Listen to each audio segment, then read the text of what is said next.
இப்போ மாணவர்கள் மத்தியில் வந்து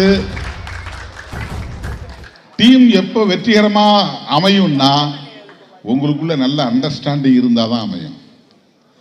நல்ல அண்டர்ஸ்டாண்டிங் இருக்குன்னா என்ன பொருள் அப்படின்னா, ஒருத்தர் மதிச்சு சகோதரர்களா நடத்தி மாணவர்கள் மத்திக்குள்ள ஒருத்தருக்கு ஒருத்தர் எந்த ஆச்சரியங்களும் இல்லாம நட்பு பாராட்டி இணைந்து செயல்படுவது.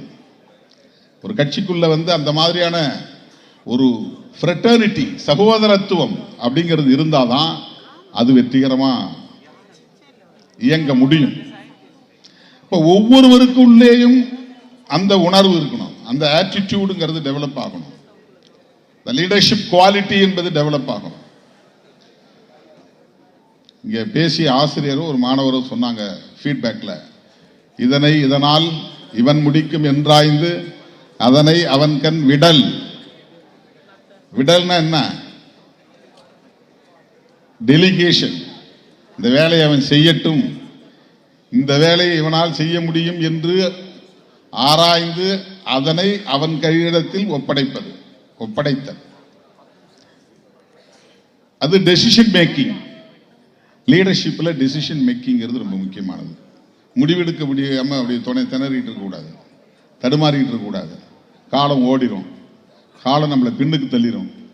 படிக்கலாமா வேண்டாமா, இப்ப படிக்கலாமா நாளைக்கு படிக்கலாமா, குளிச்சுட்டு வந்து படிக்கலாமா, எப்ப உட்காந்து புத்தகத்தை திறக்கலாம், சாமி கும்பிட்டுட்டு வந்து படிக்கலாமா, பிரேயர் பண்ணிட்டு படிக்கலாமான்னு போட்டு குழப்பிட்டு இருக்கக்கூடாது.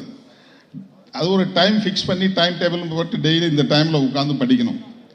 1 மணி நேரம் இதுக்காக நான் வந்து செலவு பண்ணணும் அப்படிங்கிறது ஒரு டெசிஷன். அது ஒரு முடிவெடுக்கும் திறன் லீடர்ஷிப்ல ரொம்ப முக்கியமானது. இதெல்லாம் பில்டப் பண்றதுக்கு வெறுமனே டீச் பண்ணா முடியாது. அப்போ ஒரு ஃபீல்டுக்குள்ள உங்களை இறக்கி விடுறாங்க. ஃபீல்டுக்குள்ள இறக்கி விடும்போது நமக்கு என்ன தெரியும்? ஒரு பாப்பா வந்து பேசிச்சு, அது மாணவி தான், ஒரு ஸ்கூல்ல இருந்து வந்து பேசிச்சு, அரசியல் ஒரு சாக்கடை நினைச்சுக்கிட்டு இருந்தேன், இந்த 3 மாசம் இங்க வந்த பிறகுதான் தெரிஞ்சது அது சாக்கடை அல்ல, ஒரு சாதனை களம் என்று புரிந்து கொண்டேன் அப்படின்னு சொல்லி. அது புரிஞ்சுக்கிறதுக்கு, இதை தெரிஞ்சுக்கிறதுக்கு அதுக்கு 3 months தேவைப்பட்டிருக்கு. அதை விட அதுக்கு ஃபீல்டு எக்ஸ்பீரியன்ஸ் ரொம்ப முக்கியமானது. இங்க நேரடியா வந்தது, இங்க நம்முடைய டீச்சர்ஸ் ஏற்பாடு செய்ததெல்லாம் கலந்துக்கிட்டு மாணவர்கள் வந்து